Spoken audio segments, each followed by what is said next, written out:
All right, everybody, welcome to Math with Grace. Today we're going to be looking through Pre-Algebra, Book 808, Lessons 6 through 9. Lesson 6 begins on page 21, and it's about multiple probability without replacement. When we're rolling a dice, or here they're talking about flipping a coin, you always have the same options available, but that's not always the case. Let's read about Mrs. Hamlin's class. So Miss Hamlin put the names of her 8th grade students into a bowl and mixed them up. She drew names at random to assign daily school chores for the week. There are 3 boys and 7 girls in 8th grade. So 3 and 7 is 10, so we know there are 10 possible outcomes because there are 10 people in the class. For the first name selection, what is the probability that she will select a girl's name? Well, there are 7 girls, so that's our favorable outcome. But once she's selected a girl from anyone from the bowl, she doesn't put that name back. Now there's one less total possibilities, okay? So Miss Hamlin selected a girl's name first, so she did happen to pull a girl's name out of the bowl. She did not put the girl's name back into the bowl, so the probability changed for the second selections because now there are only 9 total possibilities, right? There are still 3 boy names in the bowl, but only 6 girl names, right? So now we only have 9 total. For the second selection, the probability of drawing a girl's name was now 6 girls to the total 9 names in the bowl. So the probability of drawing 2 girls' names in a row is the first probability of 7 of 10, right? Times the second probability, 6 to 9. Now, you could reduce before you multiply, just like any other fraction problem. They chose not to, which is fine because they multiplied across numerator times numerator, denominator times denominator, and then they took their calculator out and said 42 divided by 90 times 100, because we're talking about percentages here, and they got 47%. So she has a 47% chance of drawing a girl name twice in a row, okay? And that's right there with, as likely as unlikely, okay? Let's turn the page. They continue with that story problem at the top of page 22 if they drew another girl's name. But let's take a look at problem 1. While her sister Joanna rested, Amy entertained her 2-year-old nephew Eric. She stacked wooden blocks as Eric handed them to her, and then let Eric knock them over. The 7 wooden blocks had the letters A, B, C, D, L, S, T printed on them. What was the probability that the first 2 blocks Eric's handed to Amy would be an A, then a B? Well, it says right here that there are 7 total possibilities for the first pick, right? So what is the chance that he's going to give her an A right off the bat? Well, it's going to be a 1 in 7 chance, right? There's only one A, and there's 7 blocks. So we have a 1 in 7 chance, or 1/7.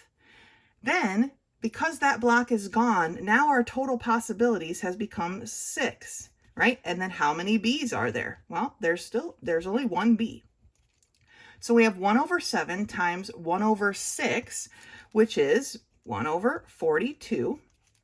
And then you can take your calculator out, take 1 divided by 42, and 1 divided by 42 is 0.0238095. It goes on. If you're doing it on your calculator, then multiply that by 100 and that will move your decimal, okay? Here they want us to round to the nearest whole percent. So by multiplying it by 100, we get 2.38095, right? So we are rounding our 2 based on our 3, and the 3 is not big enough to change our 2. So there is a 2% chance that he will hand her the A block and then the B block. Okay, so we need to remember, once they've chosen one thing, if it's written in this way, the block isn't going back into the pile, right? She's already stacking it somewhere else. So when we choose a second thing, our total outcomes has gone down by 1. All right, let's take a look at number 2. Linda Rose and Amy joined their cousin Sarah one Saturday to give their grandmother's house a spring cleaning. Grandmother had written kitchen, living room, bathroom, bedroom, outside windows, garage, and basement on slips of paper. Each girl chose 2 slips of paper. What was the probability the first girl drawing a bedroom and then the kitchen? Okay, well, how many slips of paper were there? There's 1, 2, 3, 4, 5, 6, 7, 8. Okay, so there are 8 slight pieces of paper in the bin, right? So the question is, what is the probability of the first girl drawing a bedroom and then the kitchen? Well, what is the probability of her drawing bedroom? Well, on the list here, it's broken in half here, but bedroom, there are actually 2 bedrooms. So it's a 2 in 8 chance, right? Or 1/4, we could reduce it to 1/4, right? So she has a 1/4 chance of drawing a bedroom. But now that she has drawn 1 bedroom, our total number of slips in the bin are only 7. Okay, here that was 8, right? Now we have 7 slips left. So what's the probability of her drawing kitchen? Well, there's only 1 kitchen in this house, so it's a 1 in 7 chance. And now we multiply just like normal. So 1 times 1 is 1, and 4 times 7 is 28, right? So she has a 1 in 28 chance of drawing a bedroom, then a kitchen, right? This is drawing them in a specific order. Bedroom, then kitchen. The bedroom chance was a 1 in 4. We reduced it because there were 2 bedrooms, right? And the kitchen chance was a 1 in 7. So now you take out your calculator and you take 1 divided by 28, okay? And 1 divided by 28 will give you 0.0357143. You multiply that by 100 if you're already on your calculator. Just keep on going. So you get 3.57143, right? Again, they want us to round to the nearest whole percent. So we're rounding our 3 based on a 5. Now the 5 is big enough to bump that 3 up, so it becomes a 4% chance. All right, so when you're doing these, you need to be careful that you are changing your total number of outcomes, right? Once the girl drew a name from the bin, or a name of a room, right? There's 1 less room to choose from. So our total outcomes changes by 1, okay? Just make sure you're changing them. Like here is our example again, right? There were 10 kids, then there were only 9 kids' names in the bowl, then there was only 8 kid names in the bowl, okay? It changes as we draw things out. We're no longer choosing something and then replacing it. All right, that's lesson 6. So lesson 7 starts on the bottom of page 25, but I'm starting here on page 26 because it's literally like 2 sentences. But basically what it says is up until this point, we've been trying to solve equations and have the variable be by itself on one side of the equal sign, like x equals 24, right? That's our goal. Well, sometimes equations have variables on both sides of the equal sign. And when the variable is on both sides, we have to eliminate a variable on one side so that it can still only be on one side when we're done, that it's only on one side of the equal sign. So if you were dealing with an equation like 5x equals 3x plus 24, normally we would start with this whole number, right? But we need to combine our like terms. And so this 3x here on this side of the equation is a positive. So we're going to do the opposite and subtract it from both sides. And when we subtract the 3x from both sides, we end up with 2x equals 24. Because the 2 is being multiplied by the x, we do the opposite and divide. And so we end up with x equals 12. Okay, so sometimes we have to move a variable when we're working with algebraic equations. And when we move the variable, I always like to make sure that we're dealing with a positive number. Now, in this case here, they moved the variable and it became negative. I would not have approached that problem that way. Here's how I would have done it. Let's see here. 5a minus 16 equals 3a, okay? I still would have subtracted this 3a from both sides. And what happens here, I would still have a 2a minus 16 equals, right here, what's 3a minus 3a? Well, 3 minus 3 is what? It's 0, right? There would be a 0 here. Then I could add the 16 to both sides, and I would have 2a equals 16, okay? Divide by my 2 and have a equals 8. Now, obviously, the answer comes out the same.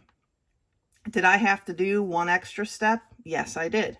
But my variable remained positive. So as we work through these problems, I will be forcibly keeping my variable positive. In doing so, I hope to avoid mistakes like calling negative 16 divided by a negative 2 a negative 8.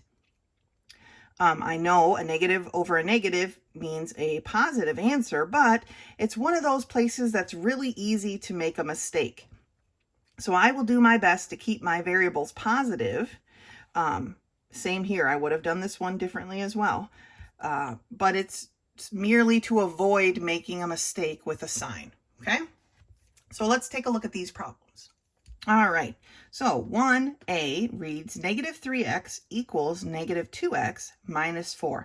Now, if you're confident with working with negatives, please feel free to go ahead and do it that way.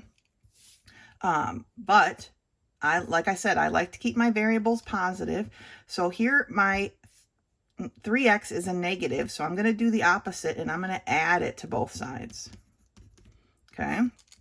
They cancel on this side, which leaves a 0, right? 3x minus 3x is 0. Then I have negative 2x plus 3x gives me a positive x minus 4, right? Now I need to get this 4 away. The x wants to be by itself. We're trying to get the variable by itself.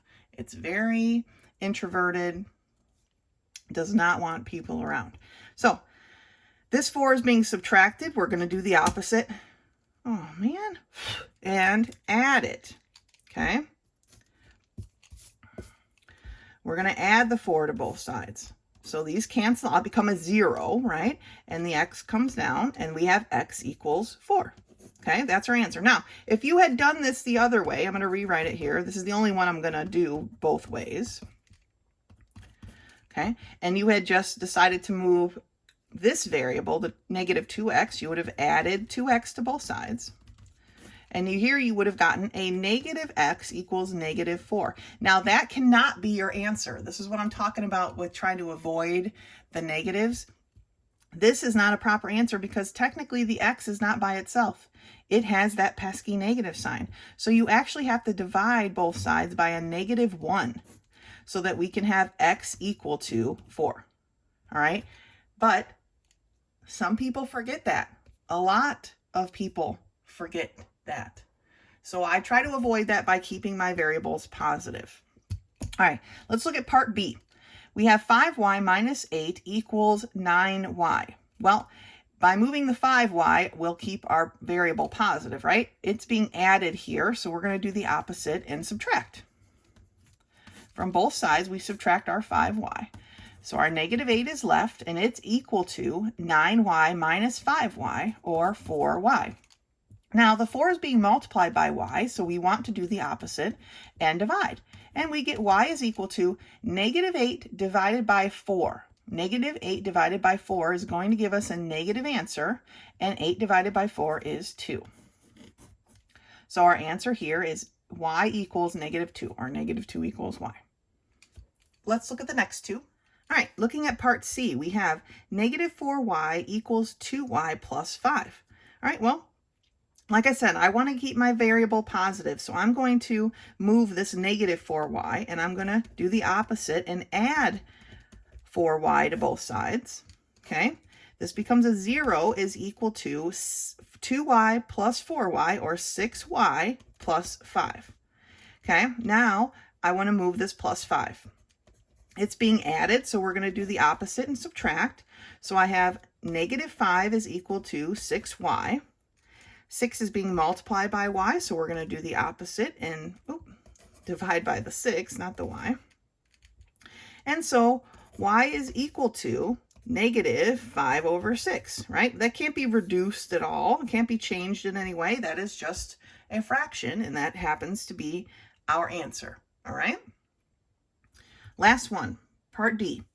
9 plus 3b equals 6b.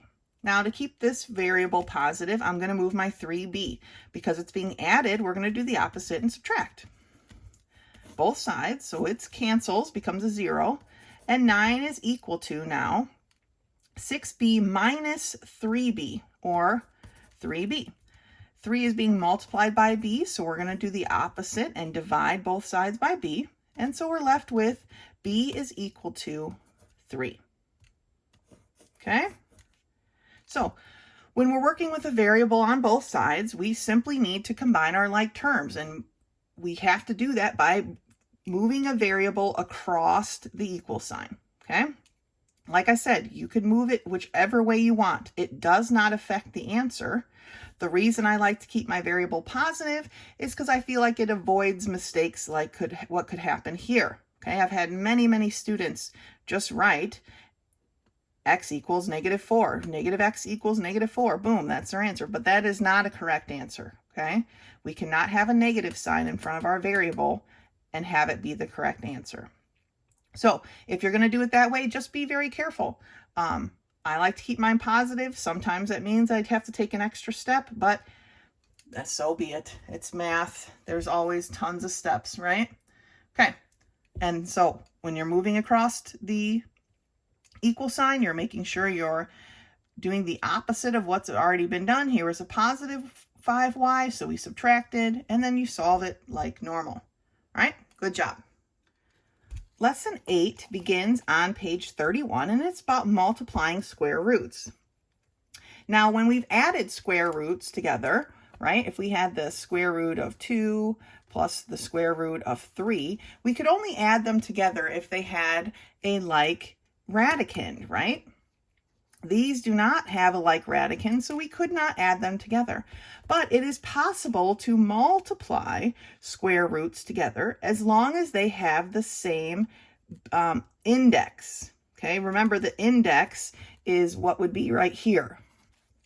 In this case, there's nothing there. They're both square roots. But if they were as a square root of 2 times the cubed root of 5, we could not multiply those together because they don't have the same index, right? Here's a square root. Technically, it's a 2. And here's a 3. They don't have the same index, so we cannot multiply them. But to multiply 2 or more square roots together, you multiply the numbers under a single radical sign, then extract or simplify the square root. So if you have the square root of 3 times the square root of 3, they rewrote it as the square root of 3 times 3. All right, which is the square root of 9, which is simplified to 3. Okay, here's the multiplication step. Here's the simplification step. You've got to simplify if possible. So the square root of 2 times the square root of 50, they both have the same index, so they can be multiplied together, is the square root of 2 times 50, or the square root of 100. Well, the square root of 100 is 10. Okay, this is the multiply part. This is the simplify part. Okay, these problems have 2 steps. When they say to multiply, it doesn't just mean multiply till you're done multiplying. Then you have to simplify, okay? That's math going forward. You always work through how they want, the problem they want, and then you have to simplify it. So the square root of 3 times the square root of 5 times the square root of 6 is the same as the square root of 3 times 5 times 6, okay? Or the square root of 90. And it says here that since 90 is not a perfect square, we cannot simplify farther. So because it's not, we can technically, but you guys haven't learned that part yet. So because it's not a perfect root, these were 2 perfect roots, they want you to leave it in square root form, okay? But only if it's not a perfect root. So it says, notice the product of 2 identical roots simplified to the number under each original sign, right? The square root of 2 times the square root of 2 is 2. The square root of 30 times the square root of 30 is 30, okay, when we reduce. The square root of a times the square root of a is a. just like this one. The square root of 3 times the square root of 3 was 3. Okay, whenever you multiply two identical roots by each other, it's just going to be whatever that number is under there. Okay, let's take a look at these problems. All right, so looking at problem 1, part A, we have the square root of 2 times the square root of 8. Okay, which is the same as the square root of 2 times 8, okay, or the square root of 16. But now that we finish multiplying, we need to go that extra step. The square root of 16 is 4. Okay, so our answer is 4. What about part B? Here we have the square root of 5 times the square root of 5. We have two identical roots being multiplied by each other. So our answer is just going to be what's underneath here, which is a 5. Okay. Same for part C, right? We have the square root of B times the square root of B. Well, the answer, their identical roots, is just B. All right, let's take a look at number 2. All right, for 2a, we have the square root of 2 times the square root of 7, which is the same as the square root of 2 times 7, or the square root of 14. Now, 14 is not a perfect root, right? And as for now, or it's not a perfect square. So as for now, with your pre-algebra skills, they want you just to leave it in that form, okay? So it's the square root of 14 is your answer. Looking at 2b, we have the square root of 4 times the square root of 18, which is the same as the square root of 4 times 18. Now you might need a calculator for this one, but it turns out to be the square root of 144. Now, if you've any practice memorizing your basic multiplication of like 2 times 2, 3 times 3, 4 times 4, 5 times 5, 6 times 6, you'll know that 12 times 12 is 144. So the square root of 144 is 12. Okay, and that's our answer. We've got to simplify that. 144 is a perfect root, right? 12 squared is 144. So we do need to reduce that. Let's take a look at C. We've got the square root of 16 times the square root of 4, which is the same as the square root of 16 times 4.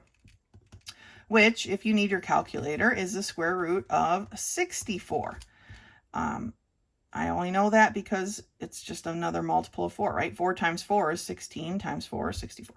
So, but 64 is a perfect root, okay?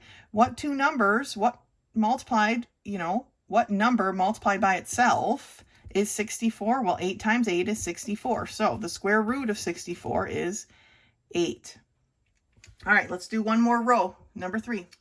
All right, so for 3a, we have the square root of 6 times the square root of 5, which is the same as the square root of 6 times 5, or the square root of 30, okay? We are going to leave our answer in this form, right? This is not a perfect root, and so we have to leave it as it is. What about part B? We have the square root of 3 times the square root of 12, or the square root of 3 times 12, right? Which is the square root of 36. Now, 36, you need to recognize, is a perfect root. Now, if you don't recognize these off the bat, at the very least, put it into your calculator and do the square root sign to see if you come up with a whole number. Here, you would come up with a decimal, these two. Not what you want, right? But a whole number is what you want. So 6 times 6 is 36. So the square root of 36 is 6. Okay, and then for C, they send us off with an easy one because we have the square root of y times the square root of y. Two identical roots times each other is just the radical, or the radicand, which is y. Okay, so multiplying our square roots. Now this lesson is called square roots, so you're not going to have anything other than square roots, so we know that they multiply by each other. And basically, when you're multiplying two square roots together, it's the same as the square root of the two numbers multiplied underneath the same radical sign. And then we need to reduce if we get a perfect root. All right, we have a perfect root here and here and here. But sometimes we won't have a perfect root, and they just want you to leave it in radical form. All right, that's lesson 8. Good job. Our last lesson of this book, lesson 9, begins on page 36, and it's about pictographs. Maybe this is something you've worked with before, perhaps not. And it reads that a pictograph is a graph which uses symbols or pictures to represent a specific number of units. All right, to read a pictograph, we multiply the number of symbols in a row, okay, by the units each symbol represents. At the bottom here, it tells us that one of these dials equals 10 miles, okay? So to figure out how far they drove in week 3, we would take 1, 2, 3, 4, 5, 6 dials times 10, because each one represents 10. And you would find out they drove 60 miles, okay? Now, they want us to study this. Take a look at this, right? The Smith girls kept track of their mileage for their cleaning business. The table and the graph show the mileage for 1 month. Now, if you notice here, it says that week 1, they went 89 miles. But here we have 1, 2, 3, 4, 5, 6, 7, 8, 9 graphs, 9 symbols, right? 9 times 10 is 90. So there's definitely some flubbing going on here, right? We're losing some, we're gaining some, because the one that we read, week 3, right, we calculated it as 60 miles, when actually they drove 62 miles. So when we're working with pictographs, usually there's either a whole symbol or a half. There isn't like a almost whole symbol or a half plus symbol, right? It's either a whole or a half. But let's take a look at the steps they want us to follow here. And they're kind of, well, step 2 is kind of long. It says, locate the smallest and largest quantities of your data. Here, the largest was 89 and the smallest was 45. And then we need to determine what scale to use. So the smallest number will have at least 1 symbol and the largest will not have more than 15. You don't want to have so many symbols that's on, you can't interpret the data clearly. And then it says determine the number of symbols needed for each row. Right? Once you've chosen your key, then you can figure out how many symbols you need for each bit of data. And the top of page 36 here, it tells us to draw each row of symbols, keeping each row neatly aligned both horizontally and vertically in order to simplify the reading. You want it to be easy to read, right? You don't want it slagging off. And then under the graph, write the key, which explains the number of items, right? We have to have a key, so we know how to read the graph, and then write an appropriate title. So let's take a look at our example here. These aren't challenging, so let's just do this one together and you'll be all set. Amy enjoys baking when she volunteers to help mothers from her church. The table shows how many cookies of 4 different kinds Amy baked for the Musselman family one Saturday. So she made chocolate chip cookies, 60 of them, 42 peanut butter cookies, 36 sand tarts, and 30 Jubilee Jumblies. Okay? She made a lot of cookies. That's a lot, all right, for one family. But, cookies are delicious. So here's a suggested symbol. Kind of looks like a cookie, right? That's what we're going to go ahead and go with. But what's our largest? Well, our largest is 60, and our smallest is 30. So for my key, I'm going to have, and I'll write right here at the bottom, my key is going to be this cookie drawing, right? And it's going to equal 10 cookies. Because then I would have 3 symbols here, right? And 6 symbols here, and these would be somewhere in between. So what about a title for these cookies, right? Well, it's just, I don't know, Amy's cookies. You could be more clever than me if you'd like. Please do. So our first cookie type, right, is the chocolate chip. So chocolate chip. And how many of the key cookies do we need? Well, 60 divided by 10 is 6. So we need to draw 6 cookie shapes here, right? 1, 2, 3, 4, 5, 6. Okay. What is next is the peanut butter. All right, peanut butter. Now the peanut butter was 42 cookies. 42 divided by 10 is going to give you 4.2. 0.2 is not enough for us to draw a half a cookie. So we're only going to show for the peanut butter cookies 4. Okay, sometimes our data, when you're putting it in a pictograph, gets lost. It's not a precise way of showing your data. So then next we have the sand tarts. Not sure that sounds appetizing, but for the sand tarts we have 36. Okay, divided by 10, that's going to be 3.6, which is enough for us to draw half a cookie. So we're going to get 3 full cookies to represent the 30. Oh, and I'm not really keeping them, I should be keeping these lined up. I messed up on that one. And then we want to draw a half a cookie over here, okay, as our 35, basically is what it's representing, since this one goes to 36. Like I said, pictographs are not precise. And then there's the Jubilee Jumbles. I'm just abbreviating the JJ cookies, okay? So, and there are 30 of those. So we're going to do 1, 2, 3 cookies, okay? And that's a pictograph. Super simple. These aren't complicated. But what is important to know is that when using a pictograph like this, they are not precise, and you will end up losing some data, right? Because we left off 2 peanut butter cookies, but we also left off 1 sand tart.